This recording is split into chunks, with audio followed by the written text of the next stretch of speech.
ஐக்கிய நாடுகள் H-1B visa கட்டணத்தை அமெரிக்கா உயர்த்திய நிலையில் அந்நாட்டு வெளியுறவுத்துறை அமைச்சர் மார்க் ரூபாயோவை மத்திய வெளியுறவுத்துறை அமைச்சர் ஜெய்சங்கர் சந்தித்து பேசினார். வர்த்தகம் மற்றும் ரஷ்யா கச்சா எண்ணெய் இறக்குமதி உள்ளிட்ட விஷயங்களில் இந்தியா அமெரிக்கா இடையிலான உறவில் விரிசல் ஏற்பட்டுள்ளது. மேலும் குடியுரிமை பெறாத வெளிநாட்டவர் அமெரிக்காவில் தங்கி வேலை செய்வதற்காக H-1B விசாவுக்கான கட்டணத்தை ரூ.88 லட்சம் ஆக ட்ரம்ப் உயர்த்தினார். இது நேற்று முதல் அமலுக்கு வந்துள்ளது.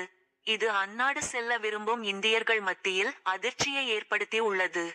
இந்நிலையில் ஐக்கிய நாடுகள் சபையின் கூட்டத்தில் பங்கேற்க மத்திய வெளியுறவுத்துறை அமைச்சர் ஜெய்சங்கர் அமெரிக்கா சென்றுள்ளார். அங்கு அவர் அந்நாட்டு வெளியுறவுத்துறை அமைச்சர் மார்க் ரூபாயோவை சந்தித்து பேசினார். வர்த்தக விவகாரம் மற்றும் H-1B விசா குறித்து இருவரும் பேசியிருப்பார்கள் என எதிர்பார்க்கப்படுகிறது. இதற்கு முன்னர் இருவரும் இந்தாண்டு ஜனவரி மற்றும் ஜூலை ஆகிய மாதங்களில் சந்தித்து பேசியிருந்தது குறிப்பிடத்தக்கது.